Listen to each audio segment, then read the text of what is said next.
back to the Messed Up Movies podcast. Messed Up Movies Draft. Today, we will be drafting our most messed up movies directors list.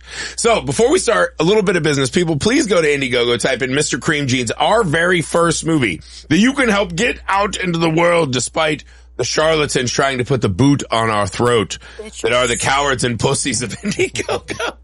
All you have to do is type in Mr. Cream Jeans. You can get the perk where you get to do one of these Messed Up Movies drafts with me, Sam, Sophia, Heath, Dandino, whoever you want. We will make that happen. And you help us get our movie out in the world, which we appreciate greatly. Please go to the Messed Up Movies podcast Patreon page. The best way to help support and grow this show. Huge library of Patreon exclusive episodes, mini series covering all kinds of TV shows, and our patrons get to pick the Patreon exclusive episodes every month. The best way to have your voice heard, the best way to help grow this podcast. Also, big news. Tales from the Crypt is now streaming on Shudder. If you are rewatching Tales from the Crypt, why not join Keepers of the Crypt, our Tales from the Crypt podcast? It is on our YouTube channel, Misfit Parade. Subscribe over there, Misfit Parade on YouTube, and wherever you find podcasts, as we recap every single episode of Tales from the Crypt as you are rewatching it. All right, we're here today to draft directors. So we're not drafting films today. Today we are picking our favorite directors of the messed up varietal, right? The directors that make the movies that we talk about every single week. So I'm going to start with Sophia here. What do you think when you're picking and you're drafting your all-time favorite messed up movie directors? What qualities are you looking for in said director? I'm being selfish. I'm just picking like the people who've made my favorite movies. I do have a long list. It's hard because a lot of the directors have made like maybe a messed up movie or two, but then there are some that have made like predominantly not messed up movies. But they're still very talented directors. Adam Sandler, here we come. No, I'm not. He's on my list. Let me cross him out real quick. He can do anything. No, I think it's to be on the list for me. You have to have made 2 to 3 movies that really have made me go, what the fuck am I watching? I think that's fair. Not like a first time. Like they got to do it more than once. Consistently messed up. Yeah, the 2 to 3 is a good range to set that. Yeah, I don't think they have to be known predominantly for horror. No, yeah. But yeah, they need to have like movies that we would draft in any other draft. So he need to be on the list because he wants De Palma for sure. Aww. You see that eyebrow raise? Please clarify. I did not have De Palma on my list. No. There's no chance that's true. There's no chance. Fucking love De Palma. That is Heath's patron saint. No, Sam, what are you looking for when you're deciding your list for this draft of a messed up movie director? A lot of people have directed horror movies, right? So what I'm going to be looking for is someone that kind of changed the game. Someone that kind of like spiced it up a little bit, made it a little bit different. Or just someone that created such a good story that it resonated through time. Yeah. I love that. Sam, that was very eloquent for you. You fucking threw me off my game. Thanks, Heath, what are you looking for as the only director amongst us? Yet. What do you look for in a messed up movie director? I think legacy. I really do. I think, you have to have a substantial Heath loves pedigrees. Foothold in the horror genre. We'll take, we've done the John Carpenter draft already, right? Like it's very obvious that John Carpenter's going to be picked in this draft. Mount Rushmore of horror. So like, here's an interesting example for you, Heath, for you to pontificate on. Someone like Ari Aster, who comes out of the gate with 2 fucking bangers, I wanted to talk about, but then kind of turns his back on the genre a little bit. Where does that fall for you? Well, I'll tell you what, he's not on my list. Yeah. For that reason. But I will say, I mean, Beau is Afraid and Eddington are messed up movies. I mean, they can be construed that way. He does kind of horrific. Have a style that is just unnerving. I think if he even tried to do like those 2 films are not clearly in any specific genre, but they carry over a continuity of what he seems to like, which is making people uncomfortable. Yeah. I agree with that. So I think he's a messed up director through and through. It's just, well, I guess just the fact that I don't really like the other 2 movies so much. But those first 2 were so The first 2 are like I feel modern like that's classics. enough to solidify I mean, honestly, I would take Robert Eggers any day over Ari Aster. Well, yeah. And my thing is, you can't be... Eggers is more pure. Yeah, you can't be the kind of director that's ashamed to be making horror movies, right? Like, you have to That's the thing that bothers me about love him. it. That's what bothers me about him, for sure. Like, Carpenter, he would go off and do other things. Yeah. So would Wes Craven. I mean, Wes Craven always wanted to be something more than a horror director. But It's just in their bones. Yeah. And you listen to John Carpenter, he's like, well, I had one hit with Halloween, so what I got to do was horror movies, right? And like, you could tell he was like maybe a little salty about it, not his like dream occupation, but just fucking banger after banger after banger. Like, to me, like right up there with any of the best you could ever do, right? And so I think you have to have that unabashed love of it, even if it's not your like ideal goal, right? Because I think horror movies, especially back then, were really kind of shunned. And I think that tides are turning on that right now. You see more and more directors kind of veering into this path. It's like a high art now. Well, so going back to Astor, and this is another conversation maybe we can get into, is like Kubrick. Where would you place him?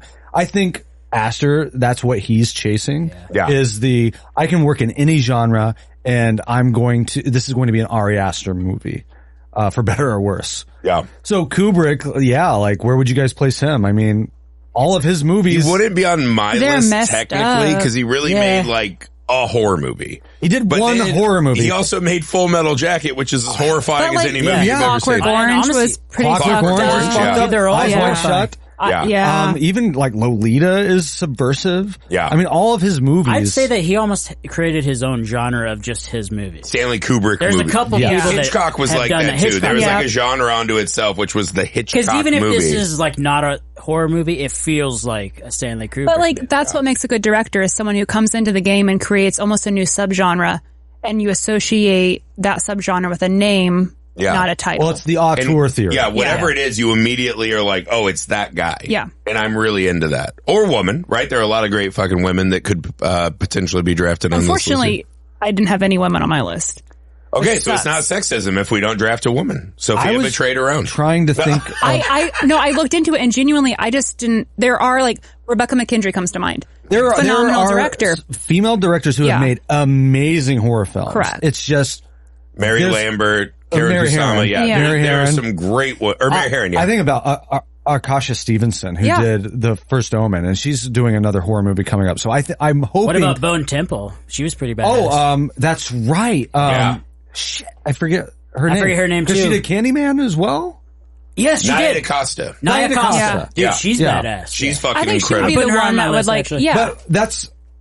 It's really depressing that we don't have a lot of examples because there's just been in the 50 years or 60 no one. years. You could say either has had the opportunity or has had the ambition to step up and like do that. I think that's changing because I do think 100%. It's changing, No, 100%. Yeah. What's really exciting is that directors now are getting their start in horror, and that's been going on for a while. But now they're staying in horror because it is the most exciting genre to work in.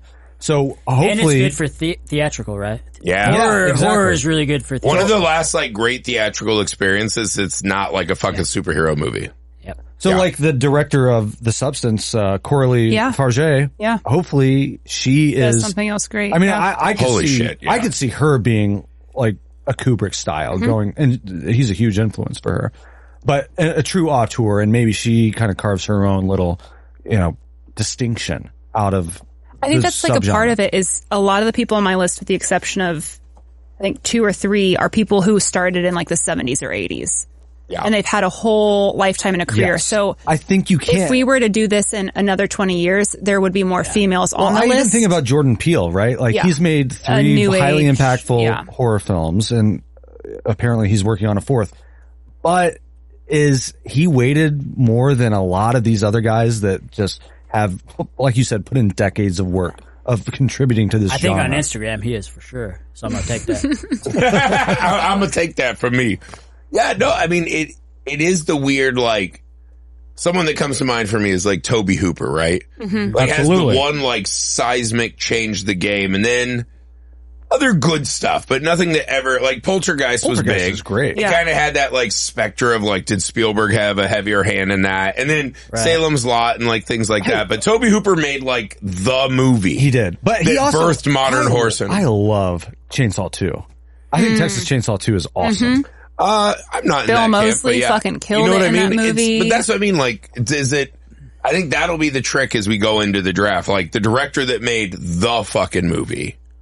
But like the rest of it was kind of like, okay. But it's also still like personal preference at the end of the day, you know? Because I have a director on here Spielberg. that... I mean, he did Jaws. I mean, Jaws is an out-and-out horror film. I know it's PG or whatever, but... And Jaws is Jurassic a movie Park. that literally changed every single thing that came after it. Yeah. Like that movie fucking broke Hollywood in a way that we're still reckoning with today. Spielberg is not a horror director, but he can really put together some horror sequences like fucking nobody Duel. else. Yeah. Duel is a fucking terrifying movie. Like how many fucking evil trucker movies did we do that? Because he did it so well, right? Mm-hmm. All right, let's start rolling. Okay. So we can actually pick some directors. Heath, 6. Sam, 20. Yeah, fuck you. Baby. Sam got a 20. Sophia, 19. Oh, 4. My best role yet. So Sam, Sophia, me, Heath on the turn. All right, baby. I feel like the turn on this one is great. Well, I'm going with old Al Dick himself. Who? Alfred Hitchcock. Oh my God, okay. Did you just say Al Dick? Yeah. you should have said Hitchdick. Yeah, it didn't make any sense. Yeah, I was like confused. I was like, wait, who's the dick and who's Al? The whole thing that I was planning if I got to pick him was I was going to say, suck my Hitchcock. I feel like perhaps you should have just said that. Yeah. I should have said it. Suck you my Hitchcock. fumbled that one. Yeah, Al Dick is a weird... That's probably the first time we might have made podcast history with someone referring to him as Al I Dick. changed the last second it didn't work. Yeah, maybe some of his fucking So old actresses Al that were Dick terrified was, of him, yeah.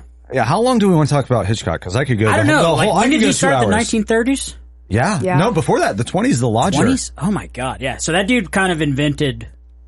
I mean, he didn't invent horror, but... He invented modern cinematic language. Okay, there you go.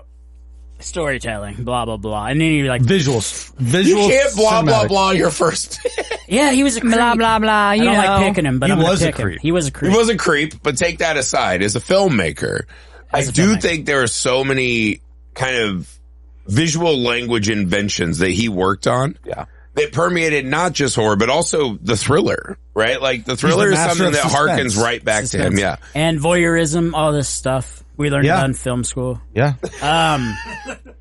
I feel like Sam hates his first pick and it's throwing me off. He's like, yeah, Al Dick, he did some movies, ayo. Well, I wasn't expecting to get the first pick. I was hoping to get the Raimi pick, but why didn't you pick? Never mind. He did direct a shitload of movies. Because Alfred Hitchcock was the GOAT. He directed He literally made the movie that started the cinematic kind of modern horror movie boom. Yeah. Mm-hmm. Psycho is the birth. Right. You could argue there's 2 movies. That or Night of the Living Dead are the birth of the modern horror film. Yeah. Right? Those 2 changed.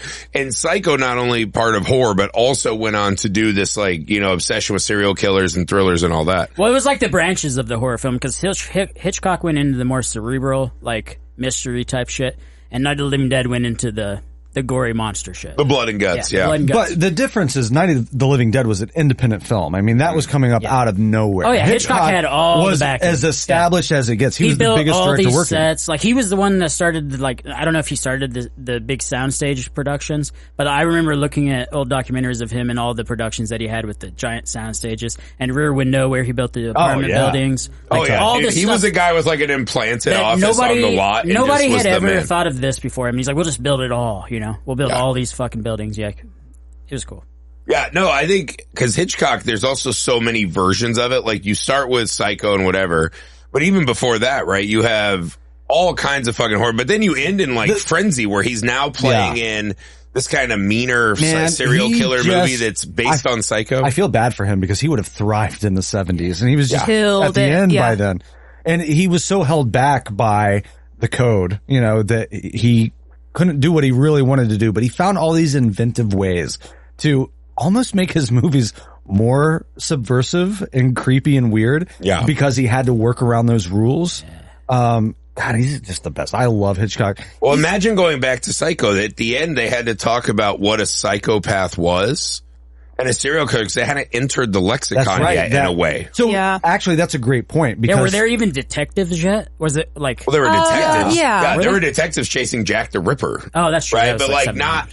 Like when he showed us Norman Bates and like that kind of psychopathy and that kind of a killer, like audiences didn't know what the fuck that was, right? And we had like Ed Gein and this and that, but news and the internet didn't exist in travel like that. I'm glad you bring this up because so many, this is like just a common shared amongst filmmakers and film critics.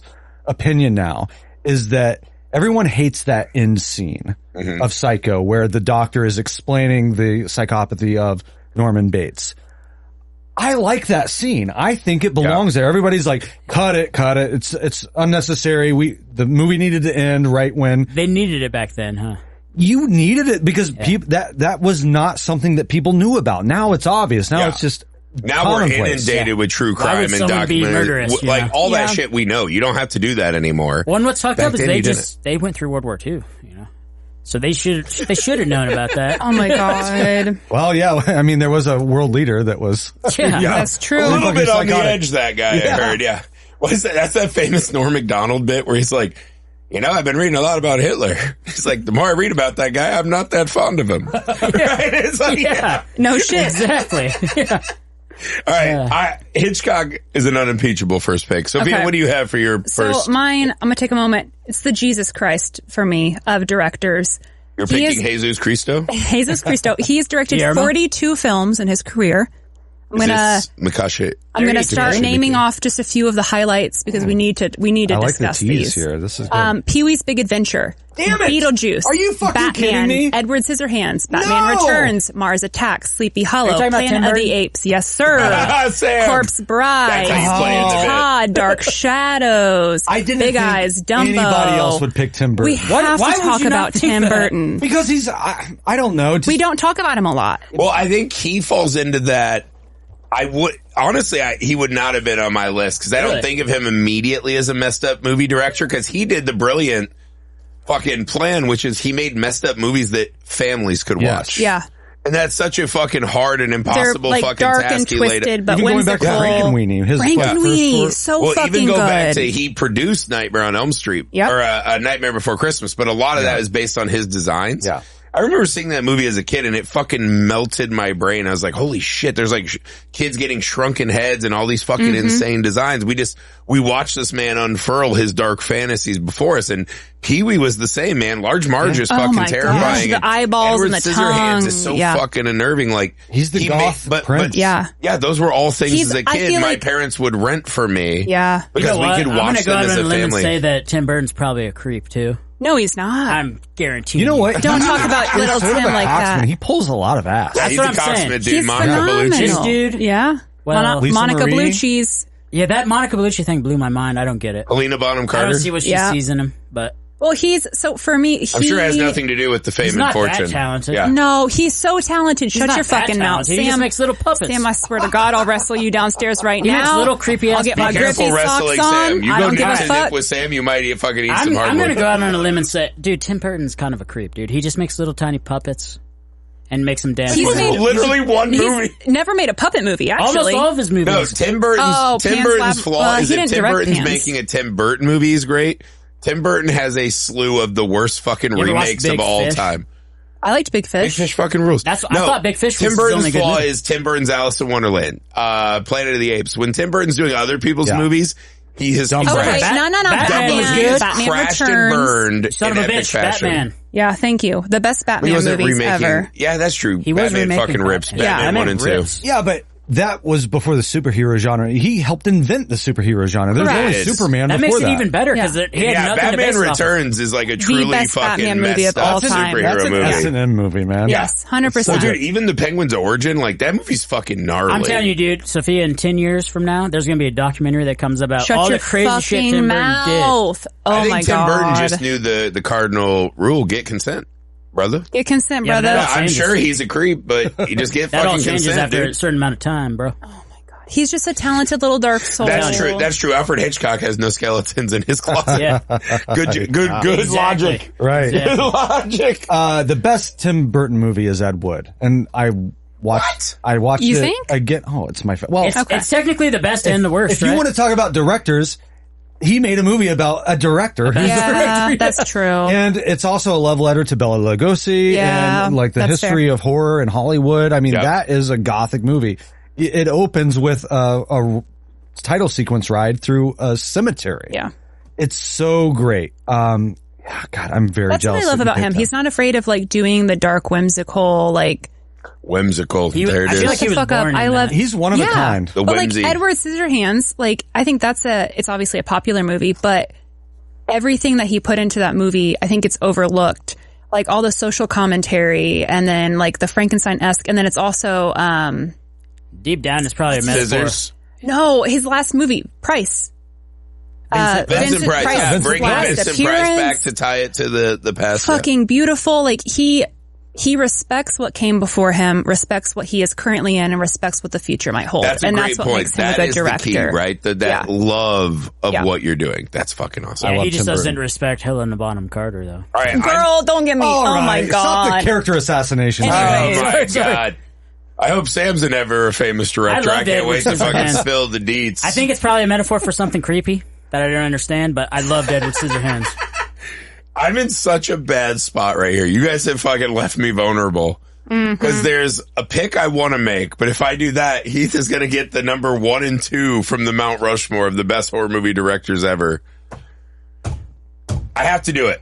As the guys in Misfit Parade, as the guy who wrote Mr. Cream Jeans Hidey Hole, there has been no bigger influence on my life, cinematically, I know who you're going with, than Sam Raimi. Yeah. There is no one on earth. I remember the moment. I think he's bigger than the other two that you're talking about. It's hard because those two, I was like, if Heath gets those two, 1A and 1B, like, I'd probably lose the list. Yeah. But to me, Sam Raimi was the guy. I remember the first time I saw Evil Dead. And it was just one of those, I was like, I can't believe this is a thing. I can't believe I am lucky enough to get to watch this. I was fucking blown away by the fucking raw power incarnate of that movie. It felt like someone had actually read the Necronomicon to me, and I was just lucky enough to get to fucking watch it. It fucking melted my brain in ways that I still am grappling with now. And Sam Raimi, I think you could argue, went on to a career that I don't know that that's how it would go all the time, right? Veering off into comic book movies, like his Spider-Man movies fucking broke the fucking doors open, right? Like that was kind of but that was like the comic book movie is now like the biggest thing you could do in Hollywood, right? Yeah. But he's gone back to horror, right? With Drag Me to Hell and this and that. Like even something as simple and seemingly 4-quadrant as The Gift. I like The Gift. He just makes fucking incredible movies. And is that the Voodoo movie? That was the Kate Blanchett, where she can like see the Keanu Reeves, the abusive husband. Yeah. You're thinking of Skeleton Key. Oh, right. Yeah. But The Gift. But there's something, and Sam Raimi's one of those directors, which not a lot of these other directors can say. Sam Raimi has one of the most fucking imitated styles of any of these fucking directors. His camera work, right? Yeah, like he made these kind of visceral, it was like you were in a fucking street fight movies. Yeah. And people have been stealing Sam Raimi's style since Evil Dead came out. I'll tell you what, Sam and I talked about this when we did the Send Help episode. Yeah. Unfortunately, you weren't on that one. You had your hospital stay. But, I mean, it just like brought it all screaming back that how just unique and distinct. And he's he's one for one. Well, and even with Send Help, he didn't write that, right? No. But you still noticed it's it a as Sam Raimi movie through and through. It's just kind of like really cool. Nobody else does it quite like him, and you can't totally put your finger on it. You can talk about people that, you know, have that kind of camera style or that sort of like in your face approach, but something about the rhythm, the way that he just presents it all, it's him. He's a true auteur. Yeah. It's the editing too. I wonder who edits his stuff. Because I feel like a lot of it is the pacing. Like his pacing is so good. Yeah, it's just so distinct. Yeah. I don't know. I think he's amazing. Yeah. To me, it's there are like 3 directors. I was like, I have to take one of these. To me, he's the most influential on me. He's the guy that you're like, if I looked back on my own career, what are the other 2? Though? Which of the careers would I want? That's the guy I'm taking. Like he's the one who is like the North Star for everything I write, which is part of what Misfits become. And I know Heath and I have referenced him constantly when we're talking about like what we want Misfit Parade. Well, that's like be. The trick too, is you don't want to be too much Sam Raimi. Like you don't want to just no. You don't want to like imitate per se, but you fucking learn from the masters like, how before can you take his shit and kind of make it your own. Yes. Yeah. Yeah. And I think Hitchcock was like that. I think he's like that, where people stole their shit in a way. And to me, once people start trying to steal your shit, that's the greatest form of flattery. You made it. Yeah, that's like you did something truly special and unique. Yeah, what's interesting about Raimi is his comedic chops. I mean, he's very God, yeah. And he can balance that with just something so visceral, in your face, horrific. And going between those two styles is what makes it uniquely Sam Raimi. And he's influenced by like the Three Stooges more than almost anything. Yeah, exactly. And Bruce Campbell, I feel like, played a big role in the early development of his style. When director and actor just find each other and it just works, it's a beautiful thing, for sure. Yeah. So that's my first pick. Great first pick. Probably would have been mine had you not done it. So now you're putting it on me to pick back-to-back John Carpenter and Wes Craven. Yeah. I mean, the other two. Yep. That's the fucking 1-2 punch. There's a third one, though.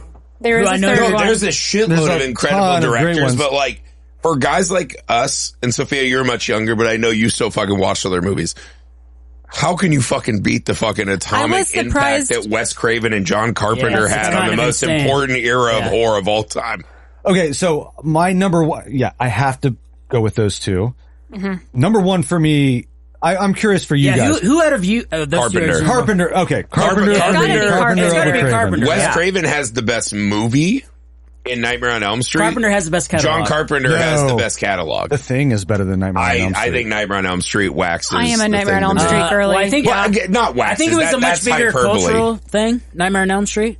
Yeah. But I feel like The Thing is a better movie. It could be. And again, that's like, do I like Blowjobs or Missionary? Like it's fucking both great. It's fantastic. They're both good. You know, I never put it together. So one of my habits is, because I have been working lately because we have so much shit to do, that I will, and I'm still like in that mode of, you know, thinking about movies, but not enough to put on a movie because I want to watch it all the way through. So what I do is I go to YouTube and I'll put on director commentaries or director interviews. And I had one on the other day of Tarantino talking about Carpenter. And I never put it together until I heard this, but he's like, Reservoir Dogs is based off of The Thing. Hateful Eight, The Thing. He's like, wow, shit, I never thought of that. Those movies are all about being in a confined space. Any type of mystery. Well, it's about, like, can you trust what's around you and what people are saying to you. Exactly. That's a paranoia movie. Yeah. And the thing is fascinating. So like Nightmare on Elm Street came out and was an immediate like fucking explosion, popular, created this whole fucking massive icon. The Thing was a fucking bomb. Yeah.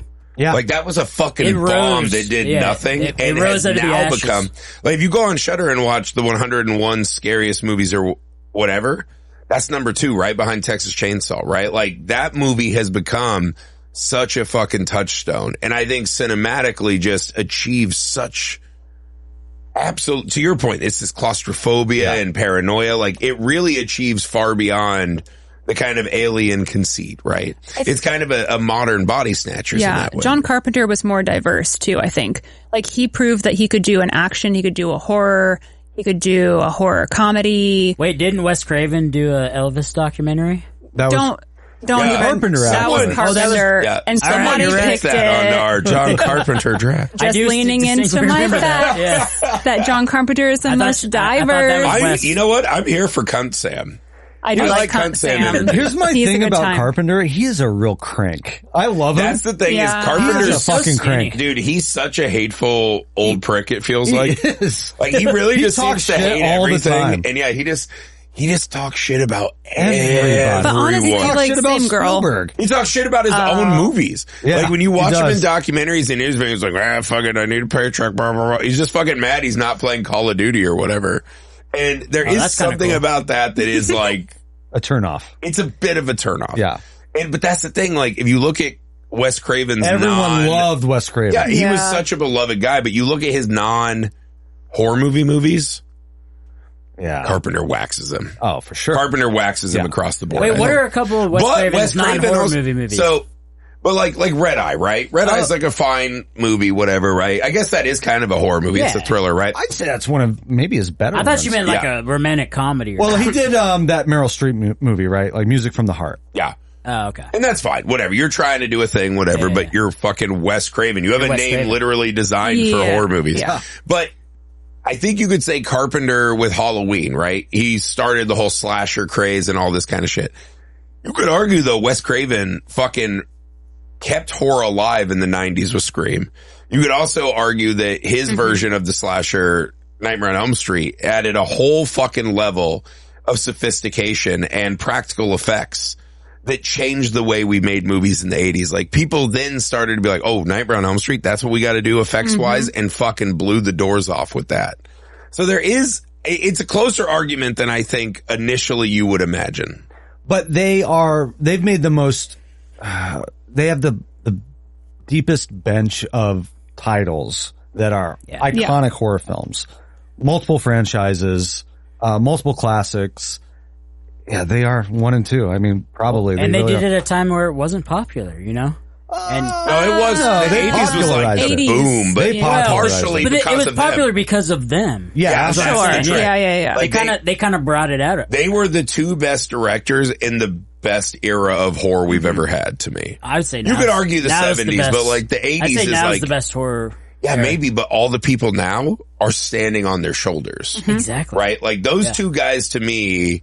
Well, no, I'm not taking anything away from them. I'm saying it's more impressive. No, yeah, I'm with you. But you think about like who are the 2 most important horror movie directors. Yeah. It's hard to not immediately start with those 2 names. All the other guys we've listed are great at different things and this and that. Those to me are like the immediate image that is summoned to mind when you say, if I was making a horror movie, which 2 directors would I want to hand that script to? I think there's a third one in there, and I'm about to say it.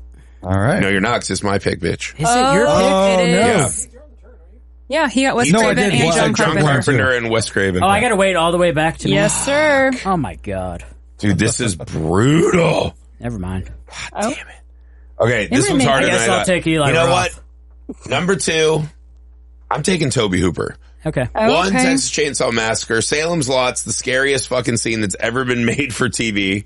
Right? The little kid trying to get in the window. Yeah. And Poltergeist, I fucking love Poltergeist. And it has been a thoroughly debunked conspiracy theory that Spielberg shadow directed that. What's the tagline from Poltergeist? Tobe Hooper. What? It's like, no one's here. here. They're here. This house is clean. That was like a cultural phenomenon. Also, talk about a movie that like one of the movies that scared me the most when I was a young person, Poltergeist. Yeah. But Tobe Hooper, right, in the 70s, even before Halloween, he made the movie, the most American horror film of all time, right? Texas Chainsaw Massacre. Yes. Maybe the best title of a movie of all time.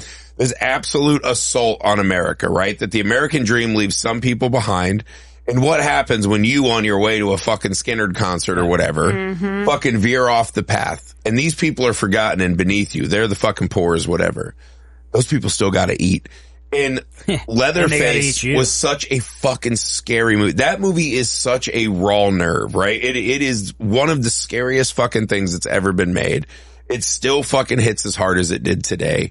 We talk a lot about that Chain Reactions documentary, right? Because we all watched it many times and loved it. And the way they talk about that movie is like, it is like the crazy people got the camera and made their own fucking movie. And the fact that he was able to capture that so effectively, the way that Leatherface is a monster, but also has these extra layers of trauma, right? That he has multiple faces, one that's more motherly and has the makeup, one that's like his butcher mask, right? The scene that I always come back to in that movie where I was like, this movie's so much higher than the basic exploitation that it seems like, is when Leatherface comes in and the guy starts fucking whooping his ass with the broom because he fucking let a kid go. And you're like, that fucking giant monster's getting abused by his dad and is scared. There was a level of psychological torment in Leatherface that is not present in any of the other major horror monsters to me. It made it even more real and more scary. And it had the fucking fake, like, this is based on a true story. The opening shot of those fucking waxy, melted, hot Texas corpses, like, he made the fucking horror movie to end all horror movies to me. But also went on to have this fucking great career. Like, he made other good movies. He never again hit the heights. Well, and it's so weird, Texas man, that you say that, because even when you think about like Freddy, right? He's the most vocal of the, but you get a little semblance of his backstory. But you never really get any character development from Freddy. Like, well, he's also a guy who's a child diddler and murderer. Yeah, we don't want to know a lot about him. Also, the Texas Chainsaw Dude's a piece of shit, but you still kind of feel for... But that's the thing. He's a guy who's just feeding his family. Like, in a weird way, that's one of those famous tropes. Like, all the best villains... an animal, right? Yeah, all the best villains think they're the good guy in their own story. And to him, he's just like, why are these people fucking sneaking into my house?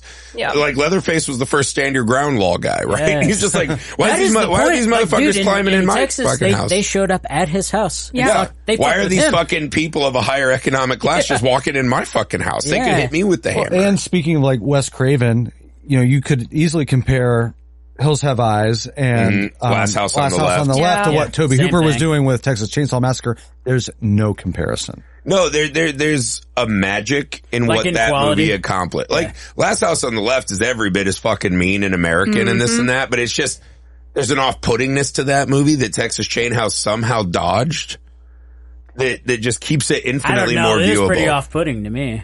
I feel Not like Glass House on the Left. Well, yeah. Yeah. It's just, I mean, it's a miracle of a movie. It is beyond like comprehension on It how feels that movie both came real together. and unreal at the exact same time. Yeah. It's like one of the first two to tap into the fear of like the scarcity of the desert. We've gotten Yeah. a few movies since then, but like you're out in the middle of nowhere. There's no fucking resources. I'm sorry, but whatever lake, that was my only gripe with the movie. There's no fucking lake On down Last They House. there. laugh at that. They're like, oh, I think there's a swimming hole down there. Yeah, They go no, down, there there's ain't nothing down there. Yeah. But it was the first movie to really be like, hey, you're in the middle of fucking nowhere. No one's coming to fucking help you. Good luck. You know, They like, didn't even have to worry about the cell phone issue. I mean, even if they had Nope, phones out not there, there. it wouldn't Exactly. work. Yeah. Yeah, I don't know. I think for this one, I think you could argue there's a long, long list of people that achieved more than Tobe Hooper. Yeah. But for one movie, he reached the heights that almost no one ever But he reached. still worked in this genre. He did Life Force. He did Yeah. Night Terrors. Life Force.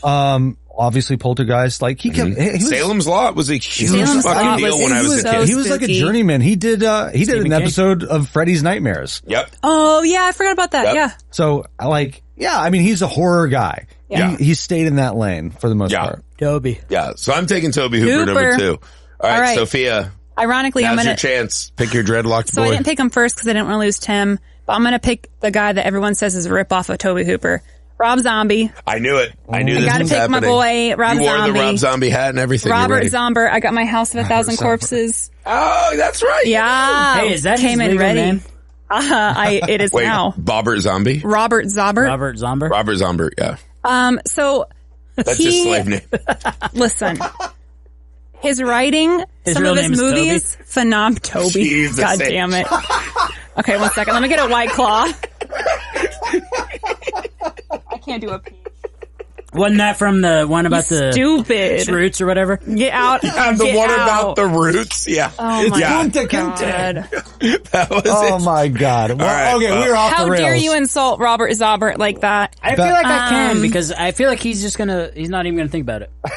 He won't give a fuck. Yeah, he won't give a fuck. Rob don't give a fuck. That's the best thing about His Rob. name's Zombie. You know what though? I'll say this. I think Rob's an emotional little fella, dude. I think he does give a He fuck might a give a lot. fuck. No, Yeah. I think Oh, that no. he gives a fuck, but he doesn't. He knows what he wants to do. He's gonna fucking do that shit.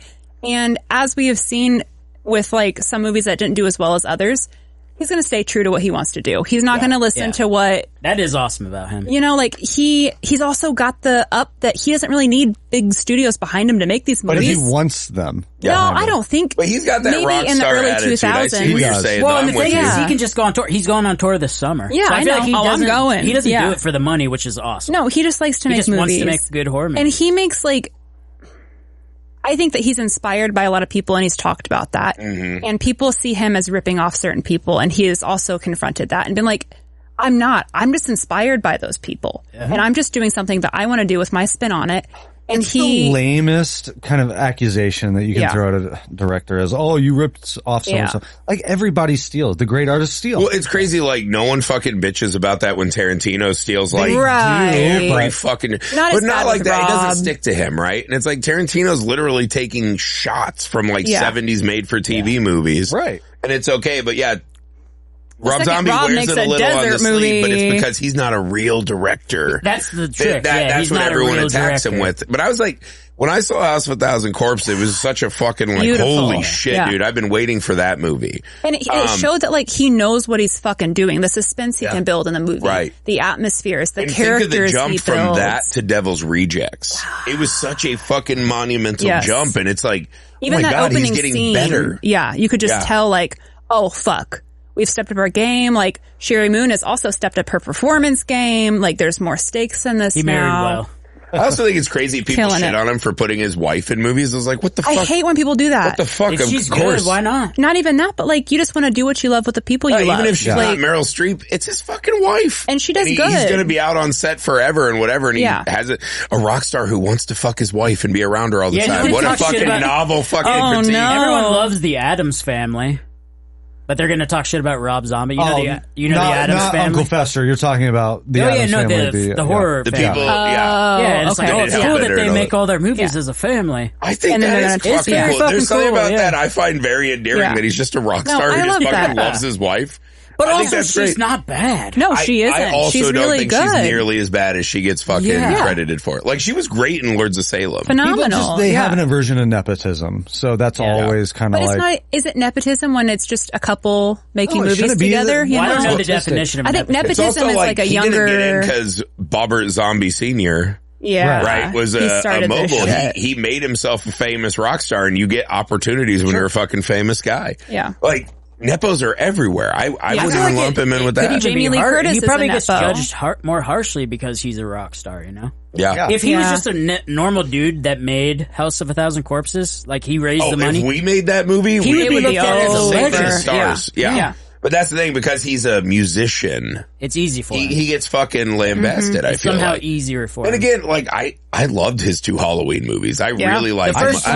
I like all his horror movies. The first one was really good. And maybe he started to lose me a little bit at, like, 3 for the Devil and 31 and shit like that. But, like, Monsters is where he started to lose. Monsters is 100% where I checked out. I was like, oof, couldn't care less about this. Like 0%. That's the thing you're going to do by yourself, and I'm not into. Otherwise, he always is going to come out with something interesting. And his music videos too are always fucking phenomenal. I love his music videos. And like, they read nothing but Rob Zombie, and I just love. He's not afraid to like stick true to his style. It's 2026, and he's still doing that early 2000s fucking gritty like screen cut film shit, and like.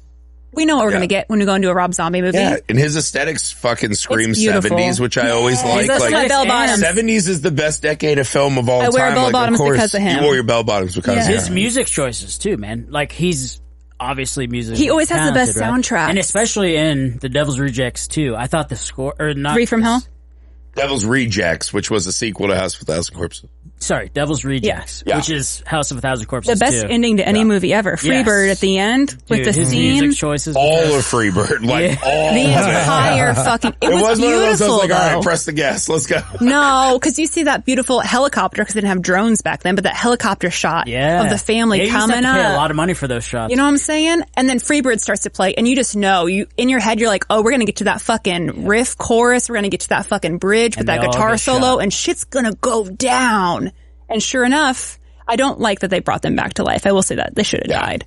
They should have just died. Rob Zombie. Anyways. And 3 for the Devil or whatever. 3 from Hell. It was a movie. Good. Yeah. It was not a good movie. But, so in his defense, they had to rewrite it because Sid Haig passed away. Well, also, it's like, I don't know. I just don't think you can fault a guy for fucking sharing his passion and love for those movies. No, he's a phenomenal director. I love him. Rob Zombie till I die. Robert Zombert. Oh, that's his real name? Robert Cummings? Cummings. I feel like Cummings is a great rock star name. That's insane. Not as good as Zombie. Toby Cummings? No, just kidding. Sam, you have 2 picks. Wait, is it to me or is it going back? No, it's to you. You're on the turn. Oh my God, I have 2 picks? Mm-hmm. Oh, fuck. All right. I love how we've done so many of these, and Sam is always like, I'm stunned. What's happening? All right, I'm going to go with Romero for my first one. Good. Such a good pick. Yeah, he did all the zombie movies, basically. Yeah. He pretty much created the fucking what else zombie did he do? genre. I was kind of curious, because I only think of him as a zombie guy. I always associate him with What's zombies. the movie he did? Oh my God. I'm going to look him up. It's the guy's name. It's also a zombie movie. Martin. Martin, thank you. Martin was, but no, I'm blanking on it. Come back to me. I'm looking up his IMDb. Dude, like the original dude that created, he basically created the zombie. Yes, absolutely. So Night of the Living Dead and Dawn of the Dead are 2 of the most important. Monkey Shines. I fucking love Monkey Shine. The Crazies. Crazies? He did the Crazies? Yeah. Oh, shit. I mean, those are zombies too. How many movies has he? 26 movies he directed. Okay, I thought I would have said more, but. They were primarily zombies. Nick, can we get a list of that? Did you do any non-horror? You did a music video for the Misfits. That's fucking cool. I mean, that's real. That's horror movie adjacent. Iron City Ass Kickers. Is that he produced that? Never mind. Well, Creep Show. That's what I was thinking of. Of course, Creep Show. Yeah, but that's the thing. Romero is famous in the genre for it. He created the zombie movies. Like, so when Walking Dead comes out and fucking breaks the world for a while and is a pop culture phenomenon, that's Romero's zombies, right? So with Night of the Living Dead, wasn't that also Frank Darabont? Right, but they're playing off of the Romero zombie, right? Romero was not a part of that show. Oh, he wasn't? No. They just were playing off of what he created, right? Oh, yeah. So when he made the original Night of the Living Dead, they were called ghouls. Yep. And they used tools like the little girl stabbing her mom in the basement. It's like one of the craziest fucking scenes. Invented. That's what I mean. Because back in the day, there was like White Zombie with Bela Lugosi. Mm-hmm. Right. And it's this kind of Haitian fear of slave revolt, right? This one starts off, and again, for its time, it was black and white. It felt fucking different and real. It felt kind of newsreely, right? Mm-hmm. Which is so bizarre, but it set the tone for all of these fucking zombie movies. Like, literally, think of all the fucking zombie movies you've seen. They all go back to Night of the Living Dead. And then with Dawn of the Dead, in the mall, he really solidified the zombie as cultural critique, right? So at the end of the first one, when our leading man, who's an African-American, gets shot, and it's like, hey, another one for the fire, throw him on. Dawn of the Dead crystallized that. Day of the Dead crystallized that. One of my first jobs when I got to Hollywood, I was an assistant to this producer at Artfire Films. And I did the closed captioning for Diary of the Dead. Oh, right? Yeah. I had to fucking type out all the fucking words of that movie so they could be fucking closed captioned. Movies, right? Yeah, and I got to talk to George Romero. He got stopped at the Canadian border and was like, I'm not going to make it to Toronto Film Fest because I have a bunch of weed in my RV. Oh, no. And I was like, shit, I'll put you on with the fucking producer. Yeah. And it was like this fucking, I was like, holy shit, I just fucking talked to George fucking Romero on the phone. Yeah. And he has weed in his RV. Yeah, and we had a thing, like, so we showed it, the fucking Chinese theater. We did like the LA premiere of Diary of the Dead, and Amy flew out from here to visit me, right? Because I was out there and she wasn't, my now wife. And we showed up in full zombie makeup, and everyone I worked with showed up in like suits and dresses and shit, and we were like full zombied out, and we're like, oh fuck. But it was fucking cool, man. I bet they loved it. He was the fucking guy, dude. I bet we were the only zombies in the whole theater. Yeah. FYI. But it's just like he invented a fucking genre that now is fucking huge box office. Like, zombie movies are everywhere all the fucking time. Zombie video games are everywhere, right? Yeah. That all harkens back to him, and very few directors get to say, I created. Like, who can say I created a vampire? I created a fucking what? He created the fucking zombie movie. Yeah. And the zombie genre is amazing. Yeah, and I've loved almost everything that anybody's put out about it. I love a zombie movie, but also I think it was his punk rock attitude, right? Yeah. That like he was an outsider from Pittsburgh, and it's that I'm gonna fucking put a harsh lens on society, the same way Tobe Hooper did in Texas Chainsaw. Romero should get every bit as much credit for that, for what he was doing with zombies as metaphor, right? Mm-hmm. Yeah. And elevated horror before it was. Didn't one of the last things he was doing was Mad Max Fury Road? What? I don't think so. No, that was George Miller. Oh. Different George. He was gone, before that. Sorry. Wait, what did George Miller do? Oh, a lot of shit. Right. Bunch of Mad Maxes, bro. Separate conversation. And a Justice League. Oh, no, that was the Mad Max guy. Yeah. Okay. Yeah. All right, so that's a great pick. George Romero, obviously an icon of horror directors. On to my second of my two? Yeah. Yep. All right, I'm going to go with Guillermo. God damn it. Yeah. Damn, what a good fucking There pick. are a lot of good people. The Monster Maestro. Don't worry. The Monster Maestro. Yes. That's a good way to say it. And that's exactly, that's what you know him for. By the way, my son just had his second grade musical performance, and the music teacher wrote all the music. It was like an African themed, like drum and whatever.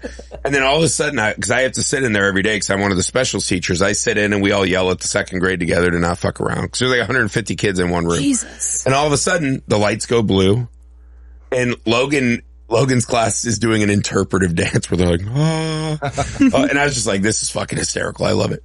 They danced to the Pan's Labyrinth theme song. That's so And I kind of froze, and I was like, and the music teacher goes, do you know what this is from? And I was like, do you? And he's like, yeah. And I was like, yeah, Pan's Labyrinth. And he goes, yeah. And I was like, have you seen that movie? And he's like, no. And I was like, you should watch it. Wild. I was like, you should watch it before you make a second graders dance to the movie about Italian fascists and monsters trying to kill a little girl, dude. I mean, that is a weird movie because it's very beautiful and like that's his operatic. best movie to me by like miles. But it's also brutal as hell. I'll never forget when, what's his name? Like, punches a hole through. Oh my God. With the butt of the gun. Because he's asking about rabbits, and then it turns out he's not even lying. I was like, shit, we're doing this in this movie? Dude, the fucking eyeball monster. I just watched, Disney put out a documentary a while ago, but I'm late on everything, about Jim Henson. And a huge segment towards the end was about Pan's Labyrinth. And like, all of the fucking time and effort that went into it just for it to kind of fucking fall off.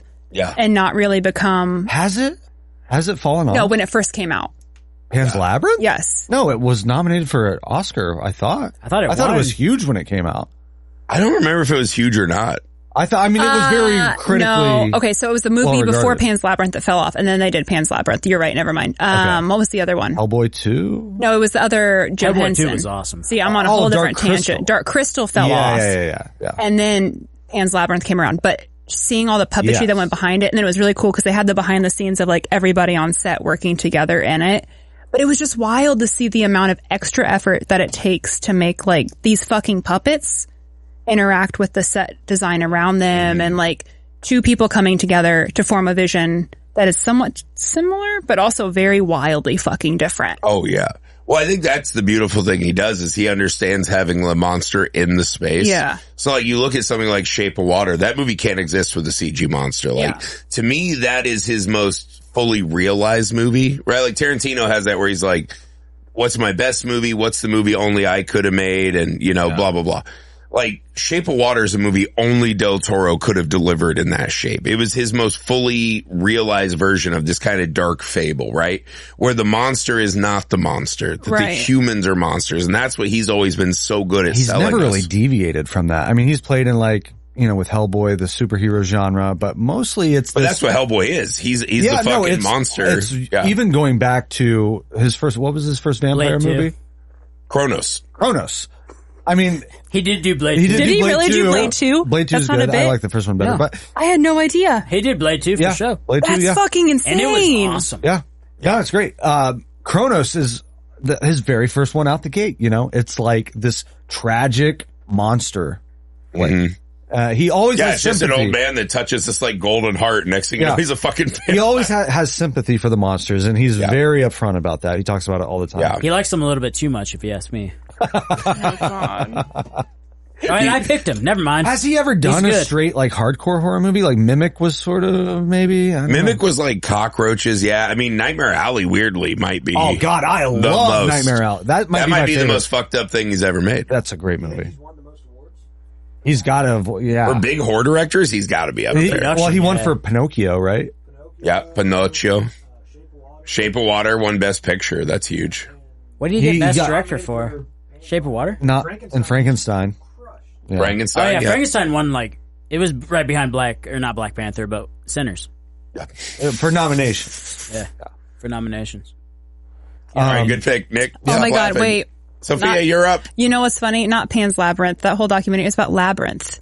Okay, that's so fucking funny. I was going to say Dark Crystal was a long time ago. I was just thinking about it. I'm like, wait, that math isn't adding up. And I'm like, wait, David Bowie. I'm like, I don't remember seeing Guillermo in the documentary. And then I'm like, oh yeah, it was I barely Labyrinth. remember seeing David Bowie in that. Just a huge call.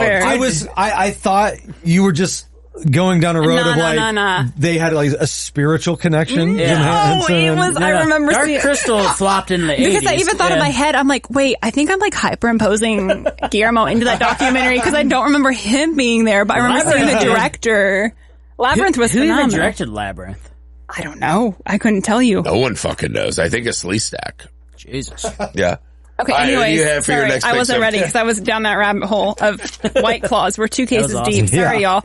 Okay, so I'm gonna do. I'm gonna do Quentin Tarantino. Really? Yeah. What? Yeah, listen, hear me out. He can build a world like a motherfucker. Yeah, but what horror and I movies appreciate has he made? that. It's messed up movies. It's not horror movies. No, he qualifies for sure. He makes hella messed up movies, and he does a really good job at building these fucking deep ass characters that like we shouldn't be connected to. We shouldn't feel. He doesn't even give her a full name. Beatrix. God, this again, Sam. Yeah. Sorry. He pulls from horror movies all the time. He's a huge horror fan. Well, he talks a lot about how much he loved Eaten Alive, I think. That was the Tobe Hooper movie that was right after Texas Chainsaw. Oh, yeah. There's like the Texas hillbillies that run a hotel, and right next to it's a little pond that has a giant alligator that they feed people to. Oh, yeah. And I think he grew up loving this shit too. Yeah, I think that he does a nice homage to like the craft. I think that he definitely himself might not be like, I don't know him, so I can't say, but from his reputation, he's probably not a great person, right? What, just because he sucks feet? He's just a kink, that's it. It's fine. But I think... He did make Fiona Apple quit doing cocaine because she had to sit with him for a night while he was on cocaine. That's rough. I mean, it takes a lot. I think that listened to his interviews and I was like, I couldn't imagine. He's fucking wild, dude. But he kind of has that constant tone of like he's coked out of his mind. Always. Yeah, but always. I feel like he also probably has one of those brains where like he can't sit with himself. And so he's got to fucking vomit that somehow. I think he's brilliant. I love listening to him. No, he is. He's a genius. And I don't think we will ever see a filmmaker like him again. Which is why he's one of the best directors of all time. I think he's filmmakers fantastic. of all time. Well, you go through any of his movies and you can pick out several scenes that are just kind of like throw you back in your chair. Yeah. The fucking throwaway of the Gimp in Pulp Fiction. I remember seeing that and being like, what the fuck is this in the middle of this movie? Like Marvin getting his head shot off. Yep. You know, Pulp Fiction has a lot of horror elements in it. You know, you can't classify any of his movies as horror, but they all have these very visceral, messed up, crazy, up scenes in them. Yeah, for sure. I mean, and then it also, like, I think that he very carefully casts his movies. I don't know if he does the casting, I guess. I would assume so. Oh, yeah. There was that famous thing that went around with his dream casting list for Pulp Fiction. Oh, yeah. Like, very famous. He had like 5 to 6 actors for every role. Matt Dillon was going to be the Bruce Willis part. Yeah.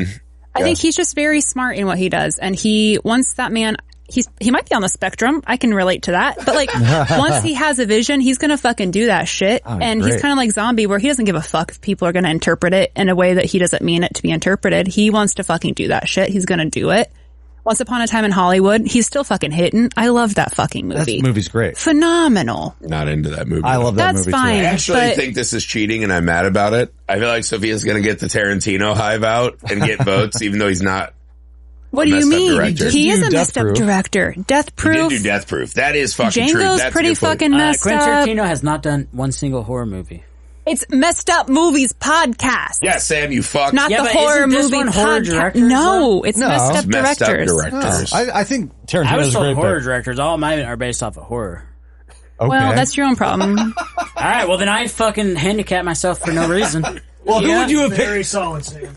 I would have picked Dan Trachtenberg first off. Oh my god! You literally direct horror movies, you fucking dipshit. Yeah. Which ones? 10 Cloverfield Lane. That's which I once picked and was fucking overwhelmingly mocked for, even though it's one of the best movies ever made. All right, well I'm going with Dan Trachtenberg. It's not your turn. It's not your pick. He's only done like 2 movies. Yeah, Prey and Predator. Yeah, that was it. All right, They're both Sophia awesome. has cheated, but we'll move on from that. It's not cheating. It's good pickings. There's so many. All right. Wait, is I'm just going with the heart. I'm going with the guys that inspired me the most, and I'm going to hope that fucking carries the day. I got to take Stuart Gordon. Fucking love Stuart Isn't Gordon. He a race car what driver? has he done? Stuart Gordon. What did you just fucking say out loud? First off, who the hell is Stuart Gordon? I don't know who that is either. So Stuart Gordon is Jesus another one of those Christ, guys. If I had to pick the horror movies that most influenced me, that made me who I am and what I want to create. Producer Nick, are you pulling up this IMDb? Past Stuart Gordon, right? He's got Reanimator. He's got From Beyond. He's got Dolls. He's got Dagon. He's got seen Castle one of Break. these. Okay. He was the guy that made these fucking very fleshy, I just didn't know his very name. sexually charged movies that just meant the world to me. I remember seeing Reanimator for the first time, and it was kind of a fucking light high version of Evil Dead, right? I was just like, this is a guy who's saying the things that like are really sparking and working with me. And I loved that man so much, right? And I thought he was so clever. He really got into this kind of Lovecraftian vein, right? And like when I saw From Beyond, I was like, this guy's my fucking guy, man. From Beyond and Reanimator are 2 of my most rewatched movies of my life, right? From Beyond obviously being Jeffrey Combs and Barbie Crampton, having this actuator right up in the attic. And when you turn it on, these creatures from another realm can see you. And Dr. Pistorius has gone over and become a living tentacle dick monster, right? Who's trying to have sex with everyone. And Barbara Crampton becomes like an evil dominator. Yeah, I mean, when you look at Mr. Cream Jeans, it's very the similar. DNA of Stuart Gordon is all sense. over that fucking movie, right? Like, I would love to have heard what he thought about what we fucking did. Cause like, he is one of my most influential directors of all time. Like, he fucking made these. And again, I think there's something magical when you're in that young age where you're discovering horror and this and that, and you start finding your guys. And you're just like, they're saying something that I want to represent, that I want to be able to say and don't have the words for yet at a young age. And Stuart Gordon was that guy for me, man. I think he just makes some of the fucking wildest, most entertaining horror movies I've ever seen. That's the cool thing about art, man, is you don't need everybody to like it. You just need one person to.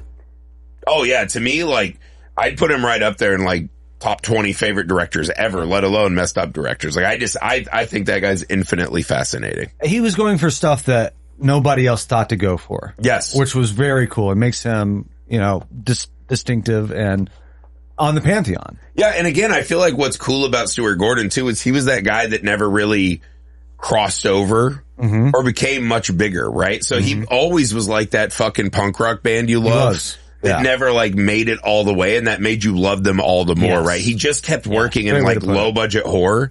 Yeah, he never seemed to like Green Day, he was never Green Day, and he never was like jaded about it. Like, he approached all the movies and was like just joyously making these wild fucking movies. Whether, once you get to like Dolls and Castle Freak, you're like, that's probably not like the pinnacle of high art, but he attacked them with the same gusto and like talks about them lovingly, right? He's kind of the anti John Carpenter in that respect. I was going to say that sounds exactly the opposite of John Carpenter. Yeah. And I just love that, man. He just he had a fucking vision, man. And he just committed and put those on screen. And Stuart Gordon's a huge influence on me. I thought he was just one of the best.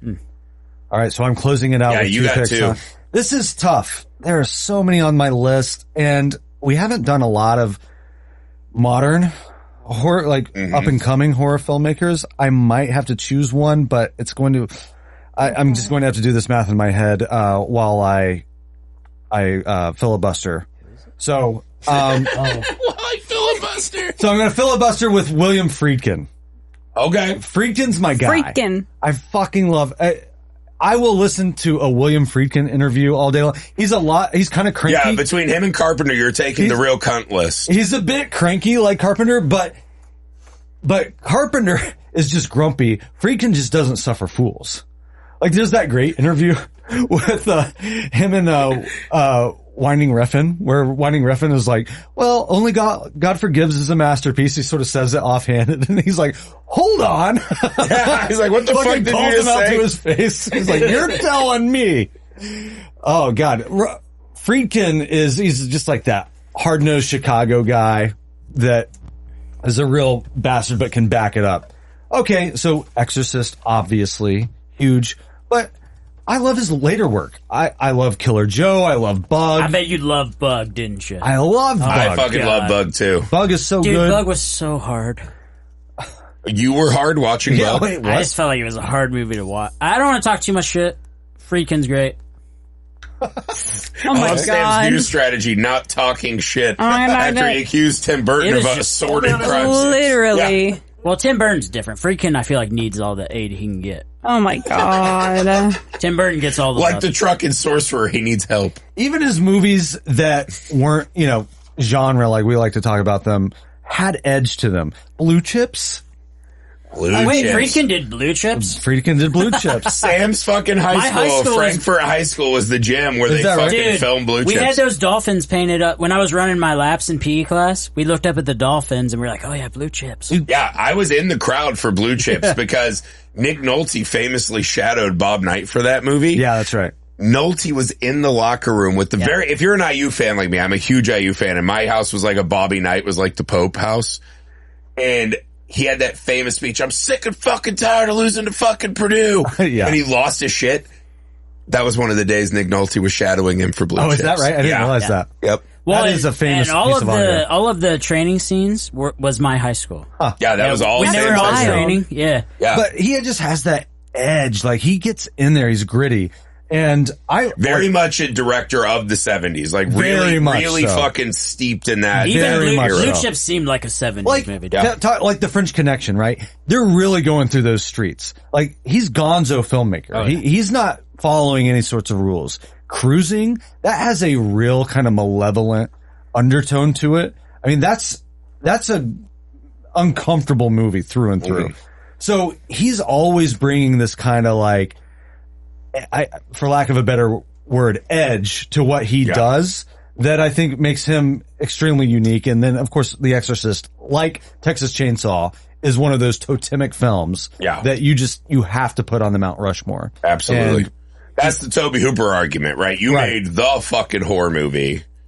So that catapults you of someone who has like 50 horror movies. Yeah. And I just love I listened to his whole commentary on Vertigo the other day. And it was so amazing how he unlocked that movie. The way he just kind of like walked through and explained what Vertigo was, why it works, the genius behind it. He's just so matter of fact and no bullshit. I was like, fuck.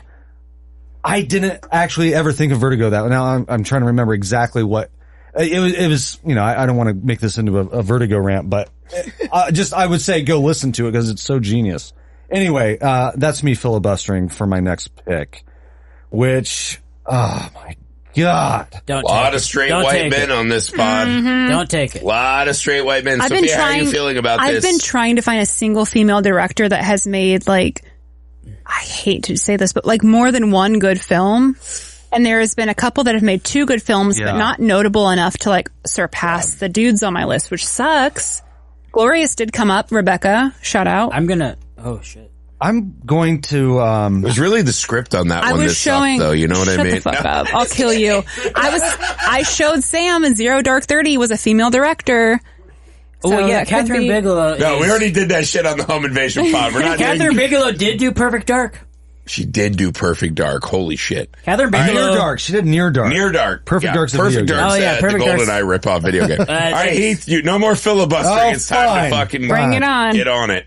Yeah, Heath-a-bustering. This is really hard. I'm just going to do it. I'm taking Ty West.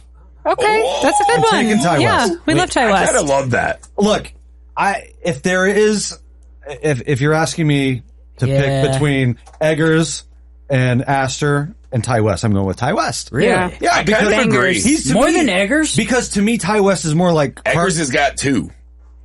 Well, no, he doesn't. Northman's kind of a Lighthouse, he's got 3. Northman was pretty good. What about Nosferatu? He's got 4. Nosferatu was all right. I loved Nosferatu. It was beautiful. Ty West, though. Ty West, I love Jake the Snake, and Nosferatu was mid for me. Girl, let me tell you. Wait, Jake the Snake was in Nosferatu? I have come to fucking have you sit on my face. The fucking costuming in that movie. He's got like spina bifida and he skips leg day. I was just like, oh my God. I don't know. I just want my vampires to look like they've done a squat. I don't know. I was out on it. Ty West, by the way. He's a Nosferatu. I love his workmanlike approach. Yeah. He's not pretentious. He's an 80s horror movie director who's making shit right now. He's still doing conventions. He's out here still meeting people like on the Carpenter streets. to me. Yeah. And when I saw House of the Devil, I was blown away. I couldn't believe it. That movie fucking rocked your socks. He's doing unbelievable director shit in that. That's so just like to me, I noticed it, but it's steeped in like the style that it doesn't totally call attention to itself, but it's unbelievable. There's this whole scene and that started that whole wave of like kind of going back and doing pastiche. Yeah. But it felt so much more authentic than so many people that were doing that after. Yeah. And then what really seals it is the X trilogy. Yeah. Just so great. What was the directing stuff you noticed though? I was kind of interested in that. The one scene that I'll never forget is where she comes, the main Jocelyn Donahue comes out of the dorm because there's Greta Gerwig's banging her boyfriend. Right. And so she comes out of the dorm and she's pissed and she walks and there's this tracking shot that goes all the way from, it's not just a tracking shot. It's a like tracking pan zoom shot. Yeah. And it follows her. Heath loves buttons and knobs, dude. Well, all the different it follows, so you're doing like 3 different moves in one. It follows her all the way out. Focus. He might have melted and died, dude. and there it has to, and we'd have shot it 40 times. It's 2 different. But it follows her out of the dorm and she goes all the way down the ramp and then she comes back. I remember this. And then she crosses the frame and then the camera starts to pan in on the bulletin board. Yeah. And you move in. And the other fucking great thing that I love about this is there's my missing cat little like tab there and the picture's hilarious and it's just like this little Easter egg thing that no one notices. But she goes back and she catches the babysitter ad and she comes back into frame, pulls the thing, And it's just all done in one. It's just really smooth, amazing. So that was at kind of the beginning of him doing his thing. And you can see a lot of him aiming for that in Maxine too. Like he's going for it again. I just think he's one of the most exciting filmmakers going today, and I can't wait for someone to really give him a like the one budget. with Kid Cudi. Which one was that? X. Yeah, dude. He's another one of those where like he's making movies with support, but doesn't feel like he's had the big moment yet. No. You know what I mean? No, he's still kind of like out there doing it low budge. To be fair, his name didn't even cross my mind, and I feel stupid not even thinking of him for this. Yeah. Because I feel like he gets lost in the Eggers, Astor, Jordan Peele thing. He's done every bit as much as those guys. He's almost more of a horror obviously. Yeah. And he's starting to experiment. Like he did a Western, and I think he's doing. Wait, which Western did it? Ty West did a Western. Which Western did he do? With Ethan Hawke. I forget the name of that. Oh man, I've probably seen it. And then he's doing. Did it have trains in it? I love anything Western or trains. I can't remember. His other movie is not. I can't wait obvious... for Sam being on Love on the Spectrum. Wait, you're married. You can't be on the show. Yeah, I'm good. I already been seats taken. Oh my God. Seats taken. All right, so that's your last pick. That's my last pick. Ty West. You know what? I just realized now that it's my last pick, it's like there's so many fucking great. So many. Yeah. So many great. I gotta take Cronenberg. Yeah. It's taking I Cronenberg. had to take him. Because I had my fourth pick was Argento. I was like, that's a guy who like when I saw Suspiria, that was another one of those like moments where you're like, holy fucking shit, the guy making movies I wish I could make. Yeah, there's too many. I gotta take Cronenberg though. That Cronenberg is the absolute master What's of your body favorite horror. Cronenberg? Fuck, The Brood. I love The Brood. Those little babies. I'm an Oliver Reed sucker. Yeah. And so Oliver Reed, like, it's so funny because that whole movie's about this woman, but because no one likes her and her husband disrespects her, she grows tumorous murder babies out of her fucking body, and like her motherly body's deformed and whatever, right? Yeah. There's something about Oliver Reed just with that fucking little not Garfunkel guy. It's just like, tell mommy you're bad. Tell mommy you're bad. And he's just like fucking berating. He's like, mommy. It's like, there's something about that. Just every time I watch it, I was like, I'm so fucking encaptured by that. And then it's just kids dressed like Teletubbies with fucking hair libs beating the shit out of kindergarten teachers or whatever. Why not? I fucking love The Brood. Yeah. The Fly, probably obviously his magnum opus. You could also argue Videodrome. He's just got, and he's another guy who's still putting out movies. Yeah, what is it? So Crimes of the Future, The Shrouds was last year. Did he do History of Violence? Yes. Yeah. Dude, that movie was awesome. That's what I mean. Cronenberg is one of those like, and his son now is making fucking great, awesome movies. The one where the guy makes a clone of himself. Infinity Pool, Possessor. Like his son is making great movies. But to me, Cronenberg, like even all the way back to Rabid, you just see another level, right? And like another director I was contemplating was Clive Barker because he made my favorite fucking movie of all time, Hellraiser. Yeah. But didn't have that fucking magnitude, right? Like Cronenberg gets that fleshiness. He gets that weird sex thing. Like a movie of Cronenberg's I'm obsessed with that I love is fucking Crash. Right? Where it's just like these people that just have this weird like mingling of. Not the Oscar winner. No, not the other Crash. Not the that, better one.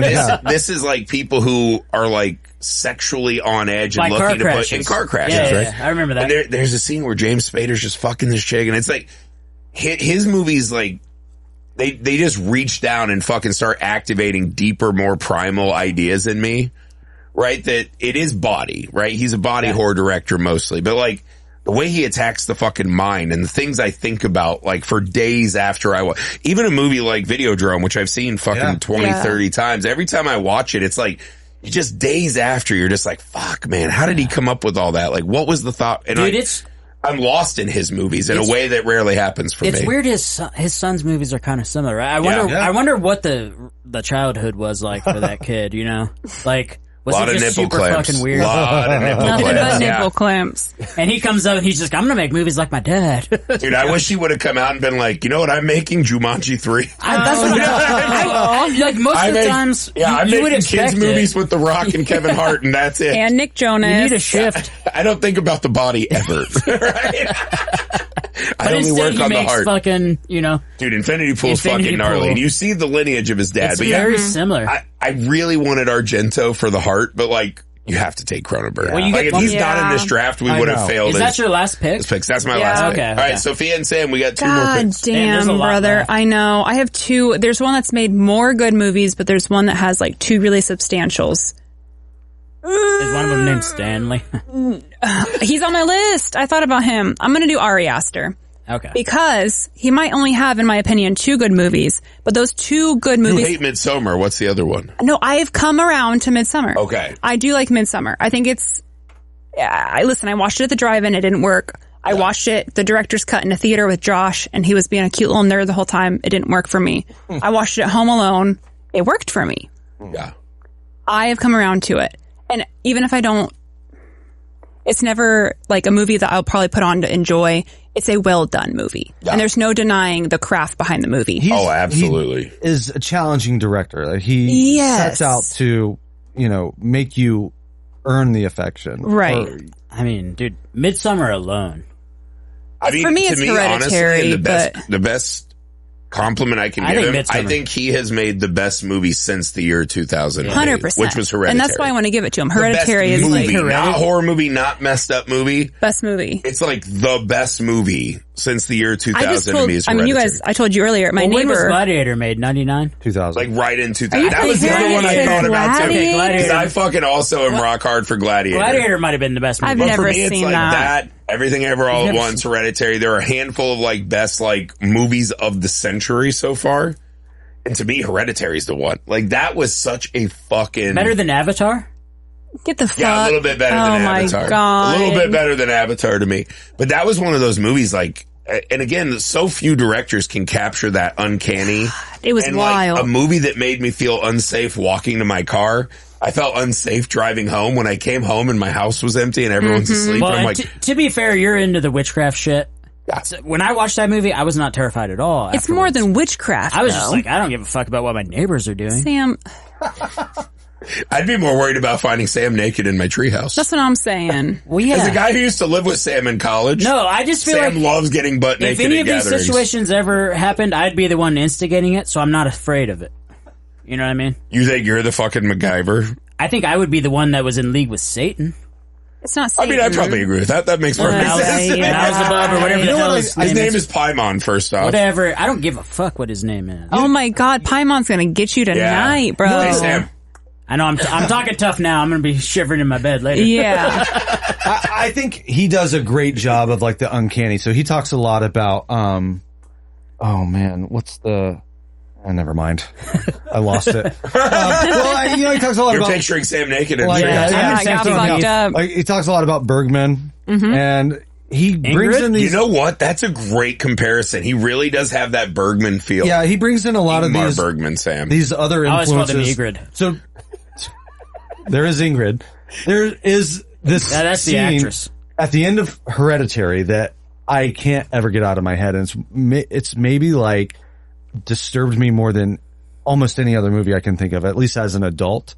And it's right at the end where her headless corpse floats up into the treehouse. Oh my God, I was thinking about that. I was going to mention that. Fucking wild. Just talking imagery about it, it sends shivers down my spine. Like I can't describe tough, it. Dude, we're working on that now. Like, and whenever I have a meeting with John, my writing partner, we're like, how do we fucking push the envelope? Blah, blah, blah.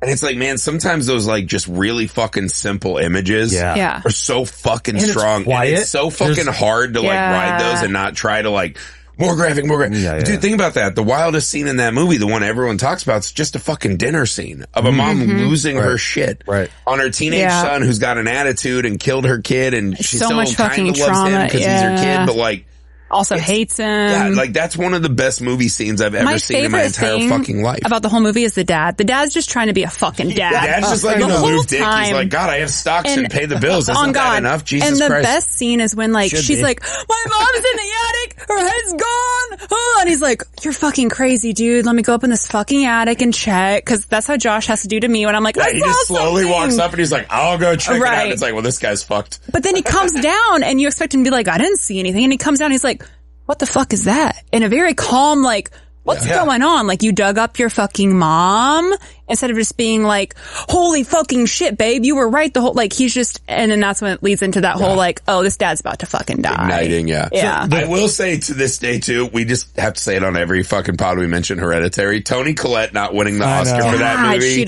might be the biggest fucking crime in Oscar history. Yeah. Like, an actual fucking crime against the arts. Who beat her? The lady from Chocolat?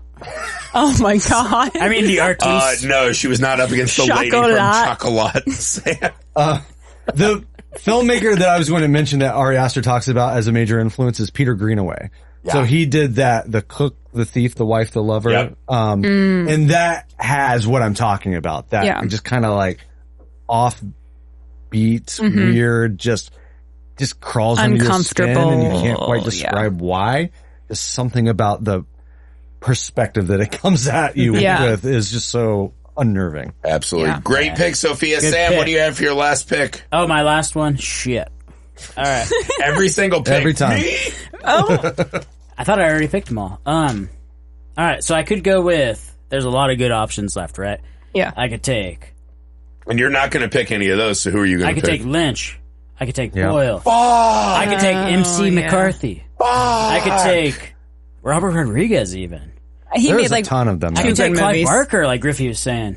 But actually, you have to take David Lynch. What the fuck? What I'm going to actually go with, since Sam actually, now that I'm thinking about it, Sam feels like a fucking David Lynch character that's been foisted up on us. Which is why I'm not going to take David Lynch, because we don't eat our own.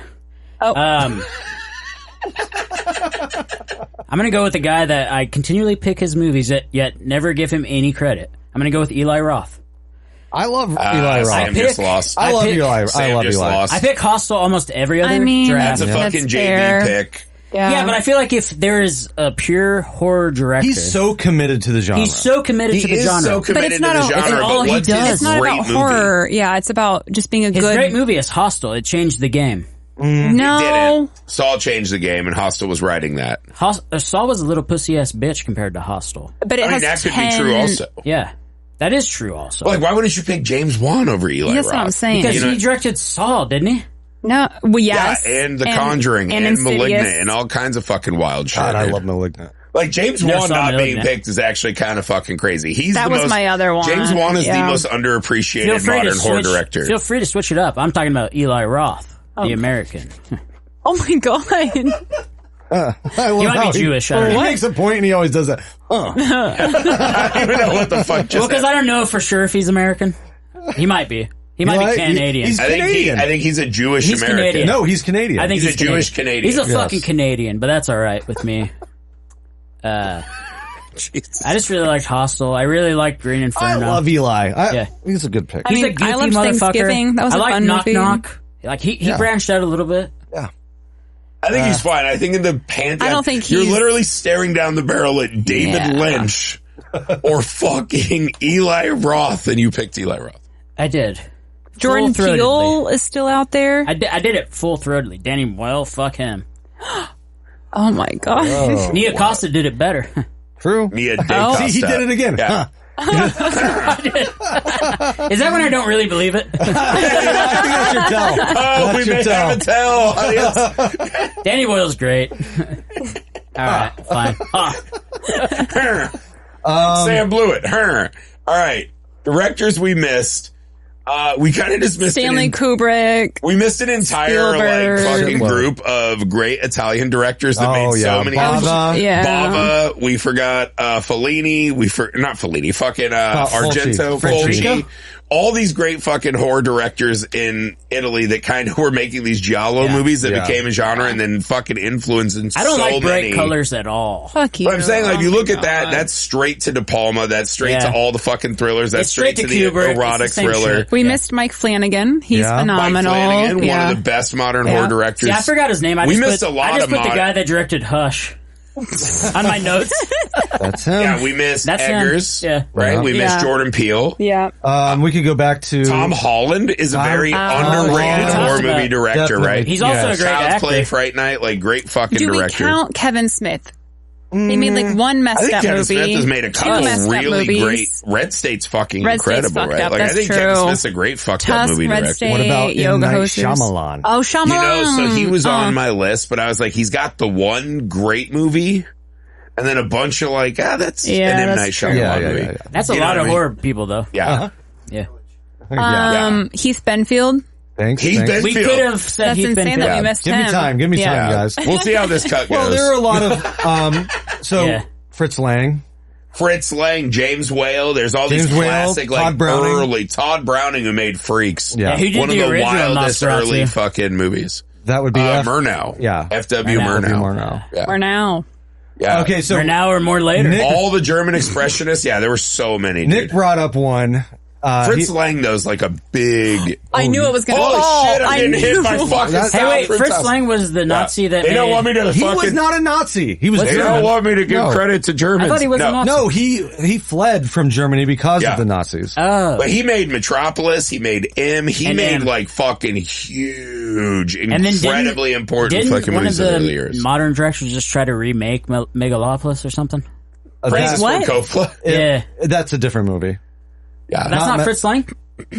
Fritz Lang had been dead for like fucking 60 years. No, I'm just saying someone tried to remake. No, he made Megalopolis. Megalopolis. It's a totally different thing. Oh, it's a different thing. There might be some influences. I don't think Adam Driver was playing Maria the Robot. I love Adam Driver. No, it wasn't a remake. Oh, okay, gotcha. Nick said Fincher, and I can't fucking believe. Oh my god! I did. He's my favorite director.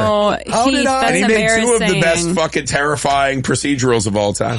All right, so who picked first? Sam, so you have first pick. What was the redraft? What was the non-7 one that he made? Zodiac. Oh, yeah. Zodiac's fucking terrifying. Daddy Downey Jr. But what I'm saying is you have first pick in the redraft. I think we went over some of the things we missed. Nick, would you be so kind as to read the list? I'll start with Sam. So we can redraft. I know I'm redrafting one immediately. Okay. So Penny Fincher. Sam, you had Alfred Hitchcock, Romero, Del Toro. Damn. Eli Roth.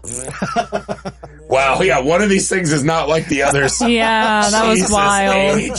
Sophia, Tim Burton, Rob Zombie, Quentin Tarantino, Ari Aster. That's the most me list I've ever made. That's I'm what I was, so I was happy. like, what's the nice way of saying that's such a Sophia list? And then Griffey has Sam Raimi, Toby Hooper, Stuart Gordon, and Cronenberg. Great list. That's a good one. Finishing off with Heath, John Carpenter, Wes Craven, Jesus Christ. Damn. William Franklin. William Franklin. Friedkin. I ran out of room. Sorry. And then Ty West. You might win That's this a one, good dude. fucking list. But you are obviously going to replace someone with Fincher. Who are you replacing? You gotta take Freaking out, right? That would Fincher? be my pick. You can't get rid of Ty, Craven, or Carpenter. I will switch out I love Freaking, but I guess The Exorcist is really like the one true. Yeah. And Fincher is my favorite director of all time. Yeah. So yeah, we'll switch out Fincher and Freaking. Yeah, I'm going to do the same. As much as I fucking adore Stuart Gordon, I have to replace him with David Lynch. That's so fair. David Lynch is such an absolute icon beyond even being a filmmaker, and made movies that I fucking cherish. Like The Elephant Man is one of my all-time favorite movies ever. Right? Talk about a messed up movie that's not even messed up movie. It's just a guy who's deformed and people are abused. But like the fucking humanity that he pulls from John Hurt's performance in that, like that movie makes me fucking weep every time I watch it. It's my favorite David. Man? Yeah, it's my favorite. I didn't know that. With the help of Mel Brooks, actually, is the one and that William Hurt. made. What's your ultimate David Lynch movie though? Oh, my favorite is The Elephant Man. If I had to pick the most David Lynch that I love, it's Blue Velvet. I think that's the like everything perfect about David Lynch and his kind of fucking twisted Americana congeals in Blue Velvet. I think also Wild at Heart is very vastly underrated. Wild at Heart's Lynch. great. So like as much as I love Stuart Gordon and he probably means more to me, David Lynch is just, I have to fucking I always think of Blue Velvet, Lost Highway, and Mulholland Drive. Like those are the three.